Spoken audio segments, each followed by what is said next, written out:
Avis vascular centre, మన దేశంలోనే the best varicose vein hospital. So ఈ రాజకీయాలు ఒక అనివార్యంగా అయిపోయాయి, ఒకరి మీద ఒకరు అదే ఇంత తూతూ మేమే అనేది ఇలా ఉంటుంది అనుకున్నప్పుడు, ఒరిజినల్గా రాజకీయం అంటే మీరు ఇచ్చే డెఫినేషన్ ఏంటి అసలు? రాజకీయం అనే దాన్ని ఎంత చండాలంగా తయారు చేశారంటే, అంటే సినిమాల్లో కానీ అదర్వైజ్ కానీ, ఇప్పుడు రాజకీయ నాయకులకి సమాజంలో ఎక్కడ గౌరవం లేదమ్మా. వాస్తవం చెప్తున్నాను నేను. రాజకీయం అంటేనే ఒక నికృష్టమైన వ్యవహారం. అది రాజకీయ నాయకులు మాట్లాడుతుంటే టీవీలు బంద్ చేసుకోవాలన్న పరిస్థితి వచ్చింది ఈరోజు. వాస్తవాలు చెప్తున్నాను నేను. But end of the day though, మీకు ఇష్టం ఉన్నా లేకపోయినా ఈ రాజకీయమే ప్రజాస్వామ్యంలో మీ ప్రతి దైనందిన జీవితంలో ప్రతి చర్యని స్పృశించేది, ప్రభావితం చేసేది, నిర్ణయించేది రాజకీయమే.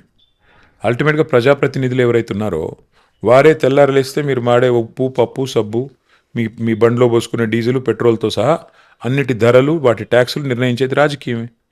కాబట్టి మీకు ఇష్టం ఉన్నా లేకపోయినా పట్టించుకోవాలి, పట్టింపు ఉండాలి. ఎలాంటి రాజకీయం కావాలో మీరు నిర్ణయించాలి. అది సమాజం ఆలోచించుకోవాలి. ఎలాంటి రాజకీయం ఉండాలి? మాట ఇచ్చి తప్పే రాజకీయం కావాలా? గ్యారంటీల పేరిట గారడీ చేసే రాజకీయం కావాలా?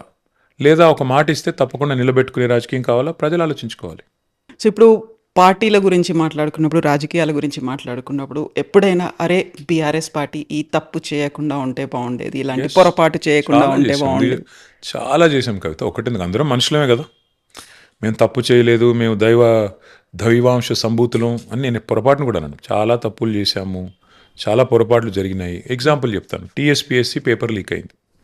తక్షణమే పీకి పారేయాలి ఆ బోర్డుని. ఆ బోర్డుని ఎత్త అవతల పాడేస్తే పిల్లల ఆగ్రహం తగ్గేది.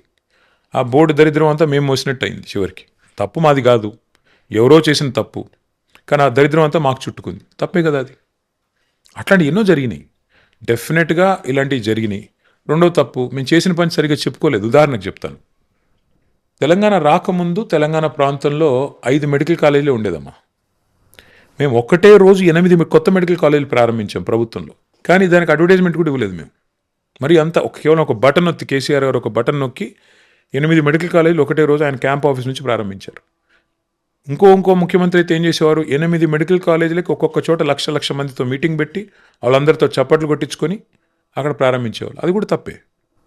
అంటే అండర్ ప్లే చేయడం, డెవలప్మెంట్ మన డెవలప్మెంట్ మనమే అండర్ ప్లే చేసుకోవడం, ప్రమోట్ చేసుకోకపోవడం. Yes, these are all conscious, definitely conscious mistake అనను, కానీ డెఫినెట్లీ మిస్టేక్సే, పొరపాట్లు. అట్లాగే మేము 10 ఏళ్ళు ప్రభుత్వాన్ని నడిపాం. పార్టీని సరిగ్గా నేను నడపలా, నా తప్పది. వర్కింగ్ ప్రెసిడెంట్గా నా తప్పు. పార్టీని ఇంకా బాగా చేసి ఉండాలి, పార్టీ నిర్మాణం ఇంకా బాగా చేసి ఉండాలి. మా కార్యకర్తల కష్టాలు కానీ, ఇంకోటి కానీ, కన్నీళ్ళు కానీ, వాళ్ళకి ఇచ్చే నామినేటెడ్ పొజిషన్లు కానీ, ఇవన్నీ కూడా ఇంకొద్దిగా శ్రద్ధ పెట్టి పనిచేయాలి. కానీ మేమేమనుకున్నామంటే, కొత్త రాష్ట్రం, కష్టపడి తెచ్చుకున్న రాష్ట్రం, 100 మంది త్యాగాలతో వచ్చిన రాష్ట్రం, ప్రజలు కోరుకుంటుంది డెవలప్మెంట్, ప్రజలు కోరుకుంటుంది సంక్షేమం, దాని మీద దృష్టి పెడదామని చెప్పి 24/7 ఒక టాస్క్ లాగా పనిచేసాం. పార్టీని విస్మరించాం. దానివల్ల కూడా చాలా నష్టం జరిగింది. కార్యకర్తలు ఎవరైతే మా కోసం అగ్రెసివ్గా పనిచేయాలో వాళ్ళు నిర్లిప్తంగా అయిపోయారు.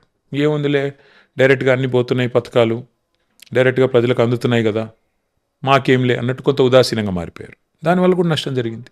ఇవన్నీ పొరపాట్లే. కేసీఆర్ గారు చేసినటువంటి పొరపాటు ఏంటనుకుంటున్నారు మీరు? కేసీఆర్ గారి పొరపాటు లెక్కించేంత పెద్దోని అయితే కాదు నేను. మేబీ క్యాడర్తో మాట్లాడినప్పుడు కార్యకర్తల్లో కేసీఆర్ గారి పొరపాటు అన్నాను. కానీ కేసీఆర్ గారు పెద్దలు, వారు జీవితాన్ని మొత్తం అధ్యయనం చేసిన వ్యక్తి. ఆయన పొరపాటు, ఆయన వ్యక్తిగత నిర్ణయాలు అంటే ఉండేది కదా, సమిష్టి నిర్ణయాలు. అందులో భాగంగా ఏమన్నా ఎక్కడ చిన్న పొరపాట్లు జరిగితే, for example TSPSC paper leak, అది సమిష్టి నిర్ణయమే. అల్టిమేట్గా హెడ్ ఆఫ్ ది స్టేట్గా వారు నిర్ణయం తీసుకొని ఉండాలా. తీసుకోకపోతే దానివల్ల నష్టమే జరిగింది ఇవాళ. కేసీఆర్ గారికి సంబంధించి ఆయన ఉద్యమ లీడర్గా ఉండి ఆ తర్వాత సీఎంగా మారిన తర్వాత మారిపోయాడు అనేటువంటి ఒక తీవ్రమైనటువంటి ఒక మాట, ఆరోపణ వినిపించేది. ఆ తర్వాత సీఎం నుంచి ప్రతిపక్ష నాయకుడిగా మారింది. ఆయన మారాల్సినటువంటి అవసరం ఉంది అనేది సో పర్టికులర్గా పార్టీ క్యాడర్ దగ్గర నుంచే వినిపించింది. ఆంగ్లంలో ఒక సామెత ఉందమ్మా, success has many fathers, failure is an orphan.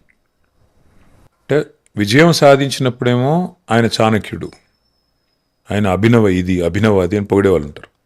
ఓడిపోతే వాళ్ళే నానా రకాలుగా విమర్శ చేస్తారు. సో ఇది కామన్, పెద్ద విషయమే కదా. KCR is a living legend. ఆయన ఒక బ్రాండ్. ఆయన మాట్లాడినా సంచలనమే, మాట్లాడపోయినా సంచలనమే, ఆయన ఏం చేసినా సంచలనమే. కాబట్టి కేసీఆర్ గారు చాలా సెక్యూర్ లీడర్ అమ్మా ఆయన. Is one of the most secure leaders I have seen. ఇవాళ రాజకీయాలు ఎంత దరిద్రంగా ఉన్నాయంటే, ఒకరోజు పేపర్లో నా వార్త రాకపోతే, నాకు ఫేస్ రాకపోతే నన్ను మర్చిపోతారేమో ప్రజలు అనే ఒక అభద్రతలో కొంతమంది నాయకులు బతుకుతూ ఉంటారు. ఇక్కడ కేసీఆర్ మీటింగ్ పెడితే కౌంటర్ మీటింగ్ పెట్టి పాపం వాళ్ళు ప్రచారం కోసం పాకులాడుతూ ఉంటారు కొంతమంది, even though they are in the highest position of the state. KCR గారు జగిత్యాలలో మీటింగ్ పెడితే ప్యారల్గా మీటింగ్ పెట్టి టీవీ ఛానళ్ళ కవరేజ్ కూడా సగం సగం వచ్చేటట్టు చూసుకుంటారు. కేసీఆర్ గారు ఇక్కడ స్టేట్ కమిటీ మీటింగ్ పెడితే చిట్ చాట్ అని పెట్టుకొని ఏదో పేపర్లో తెల్లారి ఈక్వల్ ఫుటింగ్లో రావాలని తాపత్రయపడే దౌర్భాగ్యుల దేశం ఇది. కానీ KCR is such a secure leader. 2.5 years అయిపోయింది. ఆయన హార్డ్లీ 3-4 times మాట్లాడారు బయటకు వచ్చి. But he's a secure leader. And why are people missing him today? ఎందుకంటే లీడర్ గ్రేట్నెస్ అది. ఒక లీడర్ అనేవాడు ఆయన చేసిన పని తరతరాలుగా గుర్తుండిపోతుంది కాబట్టి, ఒక ఇంప్రింట్ ఉంటుంది కాబట్టి, ఒక చెరగని ముద్ర ఉంటుంది కాబట్టి లీడర్కి ఇన్సెక్యూరిటీ ఉండకూడదు. That is KCR. కేసీఆర్ బయటికి రాకపోయినా, బయటకు వచ్చి మాట్లాడకపోయినా కేసీఆరే. ఏనుగే అంటారు కదా, అంతే. కాకపోతే సైలెంట్ గా ఉన్నారు, ఎందుకు మాట్లాడట్లేదు, ఎందుకు బయటికి రావట్లేదు? గోడ మీద ఏలాడదీసే తుపాకీ కూడా మౌనంగానే ఉంటుంది. పేలే వరకు శత్రుఘ్ని కూడా, తోపు కూడా పేలే వరకు చాలా మౌనంగా ఉంటుంది. పేలితే ఎట్లా ఉంటుందో ఒక విస్ఫోటనం. కేసీఆర్ ఇస్ కేసీఆర్ అమ్మ. అట్లా అంటే నేనేమంటున్నా అంటే, కేసీఆర్ గారికి మేము ఉన్నాం కదా, ఇప్పుడు ఇంతమందిని తయారు చేశారు ఆయన. మేము మాట్లాడే ప్రతి మాట కేసీఆర్ గారి మాటే కదా. ఆయన కాదని ఆయన కార్యకర్తలు మేమంతా, ఆయన అభిమానులం. ఆయన ఆయన ఆయన మాకు ఇచ్చే డైరెక్షన్ ప్రకారమే మేము మాట్లాడతాం. మేము తీసుకునే ప్రతి కార్యక్రమం, మేము చేసే ప్రతి పోరాటం కేసీఆర్ గారి బ్లెస్సింగ్ లేకుండా అవుతుందా? కేసీఆర్ గారు చెబితేనే మేము ముందుకు నడిచేది. కాబట్టి ఆయన నడిపిస్తున్నాడు. నాయకుడు అనేవాడు నడిపించాలి. ప్రతి సందర్భంలో నాయకుడు అనేవాడు ముందుండాల్సిన అవసరం లేదు. వెనకాల ఆయన నుంచి అట్లా ఒక శక్తిలాగా అట్లా ఉండి మమ్మల్ని బ్లెస్సింగ్ ఇస్తే చాలు. ఆయన నాకు తెలియక అడుగుతా, మమ్మల్ని తట్టుకోలేకపోతున్నాడు చిట్టినాయుడు. కేసీఆర్ గారు ఎందుకమ్మా ఆయనకి? నాకు అర్థం కాదు. కేసీఆర్ స్థాయి మనిషి కాదు ఆయన. ఎప్పుడు వస్తారు అంటే బయటికి? కేసీఆర్ గారికి నేను నీకు అప్పుడు కూడా చెప్పాను, మళ్ళీ చెప్తాను. ఎప్పుడు గేర్ మార్చాలో కారుది ఆయనకి తెలుసు. So leave it to him. He's the leader. Okay, he's the man who decides. So ఆయన ప్రోగ్రామ్ డిసైడ్ చేసేంత పెద్దవాళ్ళం మేము ఎవరం కాదు. ఆయన ప్రోగ్రామ్ ఏంటో, ఆయన ఎప్పుడు రావాలో, ఏం చేయాలో, ఎలా చేయాలో ఆయనకు తెలుసు. Okay, I don't want to enter into politics అనుకున్నాను, కానీ అనివార్యంగా అవి కూడా వచ్చేస్తాయి. బట్ మీరు చాలా చాలా చాలా రోజులు అవుతుంది ట్విట్టర్లో ఆస్క్ కేటీఆర్ అనేటువంటి ఒక సెగ్మెంట్ని అస్సలు కండక్ట్ చేయట్లేదు. చేయలేదమ్మా. ఎందుకు? టైం దొరకట్లేదు ఈ మధ్యన ఎక్కువ. నిజానికి చెప్పాలంటే నన్ను ఇంట్లో కూడా తిడుతున్నారు. నువ్వు గవర్నమెంట్లో బిజీ అన్నావు, ప్రతిపక్షంలో బిజీ అంటున్నావు, ఏంది ఇది, ఎప్పుడు ఇంకా ఫ్రీ అవుతావు అని. So what I realize is time పడుతుంది. బట్ ఈ మధ్యన ఎక్కువ టైం దొరకట్లేదు. ఇంకెక్కువ తిరుగుతున్నాను, టైం దొరకట్లేదు ఆనెస్ట్గా.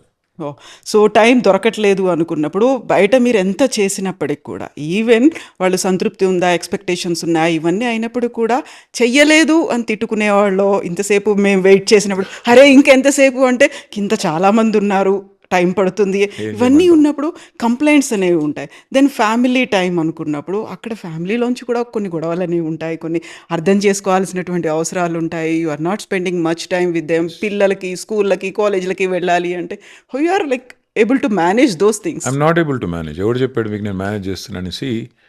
ఎనీ సక్సెస్ఫుల్ పర్సన్ అంటే వాళ్ళ ప్రొఫెషన్లో సక్సెస్ఫుల్ కావాలి అనుకుంటే they have to make personal sacrifices. There is no choice. Number 1. Number 2, చాలామంది మాట్లాడుతుంటారు వర్క్ లైఫ్ బ్యాలెన్స్ అని. వర్క్ లైఫ్ బ్యాలెన్స్ అంటే ఏమి ఉండదమ్మా. That's non sense.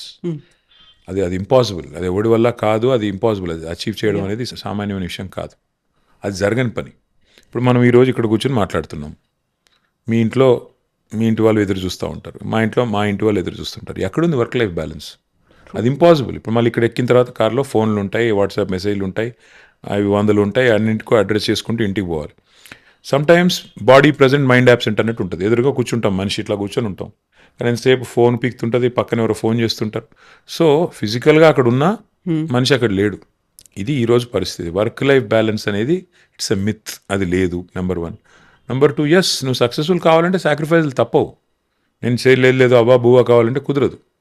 So family అర్థం చేసుకుంటారు, అందరూ అర్థం చేసుకుంటారు. Once you're successful everybody will enjoy the success, everybody will revel in that success. So it's a good thing. Life చాలా చాలా షార్ట్ కవిత. కాబట్టి తప్పకుండా ఏదైనా ఒక అంబిషన్ పెట్టుకుని, ఒక డ్రైవ్ పెట్టుకుని పని చేసుకుంటూ పోయే క్రమంలో త్యాగాలు తప్పవు, తిట్లు తప్పవు. Part of life. And Shailima గారి దగ్గర నుంచి వచ్చేటువంటి ఒక పెద్ద కంప్లైంట్ అంటే ఏం చెప్తారు? టైమే, ఇంకేముంటుంది. అందరి కంప్లైంట్ అదే ఉంటుంది, టైం ఇవ్వట్లేదు, పిల్లల్ని పట్టించుకోవట్లేదు, ఆరోగ్యం పట్టించుకోవట్లేదు, ఇవన్నీ ఉంటాయి, ఇంకా తప్పదు కదమ్మా. అండ్ ఇద్దరు పిల్లల దగ్గర నుంచి ఏమొస్తాయి? Similar complaint. సో యూజువల్గా పేరెంట్స్ టీచర్ మీట్ అంటే పేరెంట్స్ వెళ్ళాల్సినటువంటి అవసరం ఉంటుంది. ఇప్పుడు అయిపోయింది, ఇంకా నాకు కూతురు స్కూల్ కూడా అయిపోయింది. మన లాస్ట్ పేరెంట్ మీటింగ్ పోదామంటే నా కూతురు వద్దన్నది. సో ఐ సెడ్, నా లైఫ్లో లాస్ట్ పేరెంట్ టీచర్ మీటింగే నేను వస్తానంటే వద్దొద్దు నేనే పోనన్నది.